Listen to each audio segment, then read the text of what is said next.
Bonjour à tous et bonjour à toutes, bienvenue sur Le Bon Angle, le podcast qui vous parle de vidéo.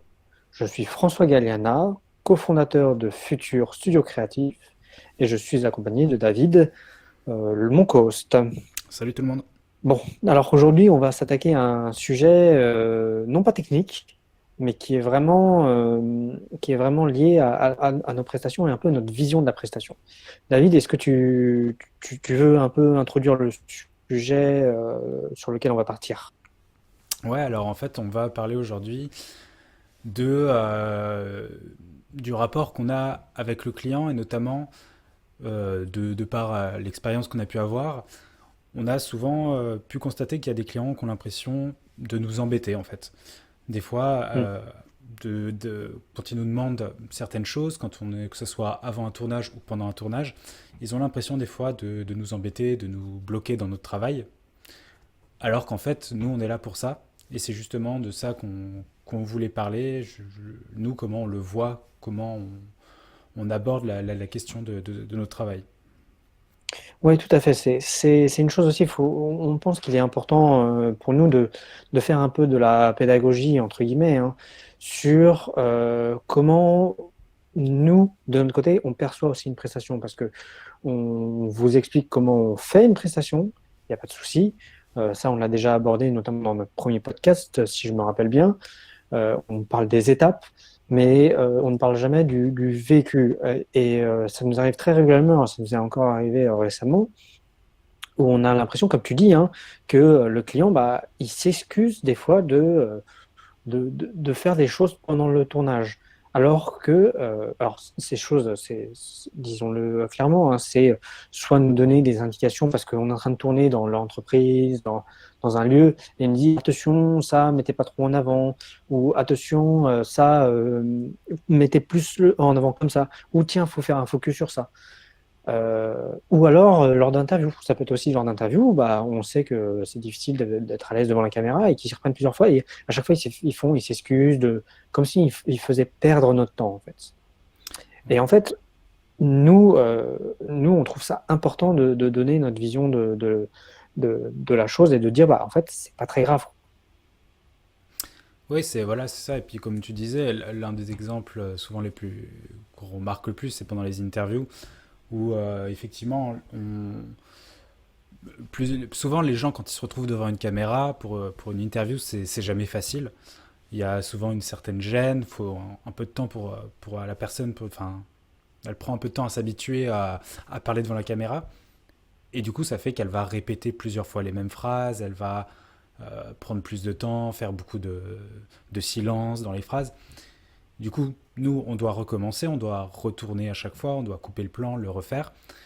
Et ça, souvent, les clients, ils sont très gênés avec ça parce qu'ils ont l'impression que nous, on est derrière notre caméra, qu'on regarde notre montre en attendant d'en avoir fini. Alors qu'en fait, bah, ça fait partie du métier, on est là pour faire la meilleure prise. Donc si on doit la recommencer plusieurs fois, eh ben on la recommence plusieurs fois, ça fait partie vraiment du métier, quoi. Ouais, et puis je pense que la phrase clé est un peu là, hein, c'est un peu ce que tu as dit, c'est on est là pour faire la meilleure prise. Et je l'étendrai même de manière générale à la vidéo, on est là pour faire la plus belle vidéo possible et la plus efficace. Quand je dis Ouais. belle, c'est aussi bien en termes de visuel, mais c'est aussi bien en termes d'efficacité, de choses comme ça. Donc, nous, notre but, c'est vraiment d'avoir la meilleure prise possible, que ce soit durant des interviews, que ce soit durant des tournages. Et donc, bah, on va être là, et même parfois, c'est nous qui allons demander, bah, vous pouvez pas refaire cette phrase parce que on la pense qu'elle n'est pas à la hauteur.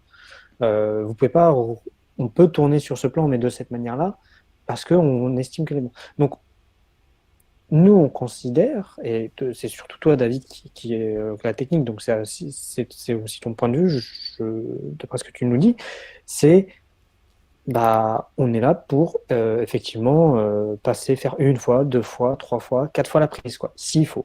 Puis c'est vrai que souvent aussi, ce qu'on peut voir, c'est que le client, il n'ose pas forcément, ou il peut être gêné de nous demander de filmer telle ou telle chose.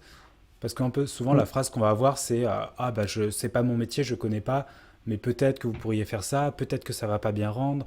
Ils sont un peu gênés de nous demander ça parce qu'ils se disent bah, que c'est nous qui savons ce qu'on doit filmer, donc on n'a pas besoin de quoi.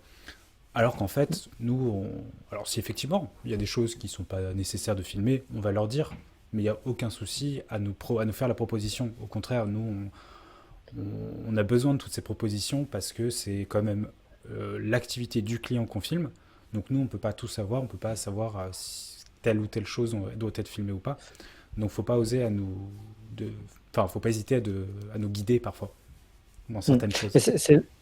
Et je suis tout à fait d'accord, et c'est là où moi j'essaie d'avoir, quand on est en prestation avec le client, souvent quand on contractualise, et la première réunion ou les premiers échanges que j'ai, une fois la contractualisation faite, c'est bah, n'hésitez pas à nous donner, alors ça c'est plutôt pour les tournages sur site, n'hésitez pas à nous dire ce qu'il faut filmer. Et tu l'as dit très bien, c'est nous on ne connaît pas le métier.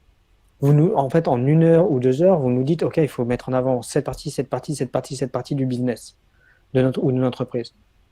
Nous, on arrive dans l'entreprise, on comprend des choses, mais on ne connaît pas bien l'entreprise, on ne sait pas ce qu'il y a. Donc, il ne faut pas hésiter à nous proposer des choses. Et comme tu dis, bah, des fois, c'est pas utile. Des fois, on va dire non, mais c'est pas la peine. Des fois, on va juste regarder, on va dire bon, ouais, bof. Et des fois, on va dire ah ouais, bah en fait, c'est peut-être un élément clé.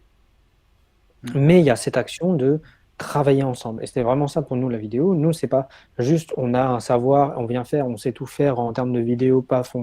Non, c'est une vraie construction, une co-construction, même j'utiliserais ce terme, une co-construction avec le client. Mm, mm. Ouais, voilà, on n'aura jamais trop d'informations. C'est tout est bon à prendre. Après, on fait le tri par rapport justement à ce qu'on veut filmer, le projet qu'on a en tête. Mais en tout cas, ouais, on n'aura jamais trop d'informations et c'est ça arrive des fois où on a des clients qui disent bon voilà, moi je vous laisse faire, c'est votre métier. Alors certes, mais après le problème c'est que bah, nous on va faire comme on le voit, ce qui nous paraît le plus juste. Mais en fait, le Mm. client avait déjà une autre idée en tête qu'il n'a pas osé nous dire. Et du coup, des fois, ça peut amener à enfin, un résultat Des qui n'est conflits. pas, voilà, des conflits, un résultat qui n'est pas celui attendu. Et du coup, bah, c'est du temps passé en plus, et donc c'est dommage. Mm. Puis c'est ça, et c'est là où nous on place une limite, hein, c'est quand le client nous dit bah, faites comme vous le souhaitez, on le fait comme on le souhaite. Mais si après il revient vers nous, donc ça veut dire qu'on a une certaine validation. Ou alors quand on filme d'une certaine manière, on le fait valider avec le client, et que derrière, bah, il nous dit ah oui, mais j'aurais plus vu ça comme ça. Bah, en fait, c'est là où nous, on pose une limite, en fait, dans la collaboration. C'est-à-dire, bah, on a, lors du tournage, et c'est vraiment lors du tournage, on vous a fait valider les images, ou du moins les types de prises de vue qu'on allait faire, et l'approche qu'on allait avoir, et tout ça. Sur le tournage, vous ne nous avez pas indiqué plus de choses, et bah après, quand nous, on passe au montage, on considère qu'on ne peut plus rien faire en termes de montage. Alors, c'est vrai, c'est pas vrai dans le sens où on pourrait retourner des choses et ça. Mais souvent, on prévoit un déplacement, deux déplacements, pas plus, parce que bah, il y a des coûts qui rentrent en jeu après. Mais voilà, c'est la limite qu'on a sur cette collaboration. Après, on peut toujours changer des choses sur le montage parce il plaît pas tout à fait.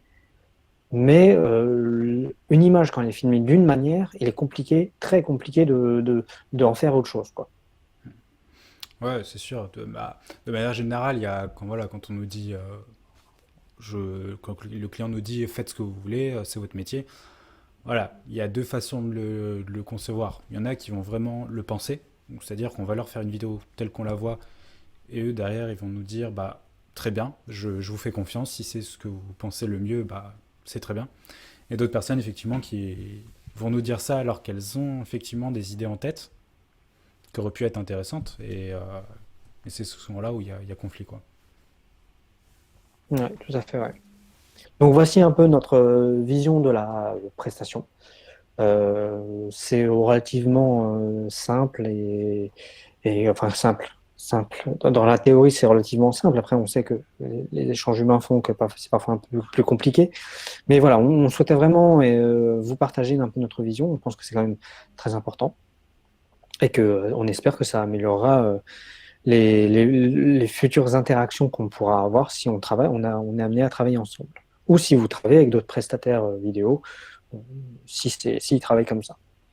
Donc voilà. David, je ne sais pas si tu as d'autres choses à rajouter sur ce point-là. Bah non, moi c'était tout. Je pense qu'on a abordé le sujet de façon assez simple, mais voilà, je pense que c'était intéressant d'en parler pour que vous ayez notre ressenti justement sur ce sujet. Super. Et ben voilà, donc un podcast un peu plus court que d'habitude, mais on espère qu'il vous a quand même plu. Et puis on vous dit à très prochainement pour le prochain épisode. À bientôt!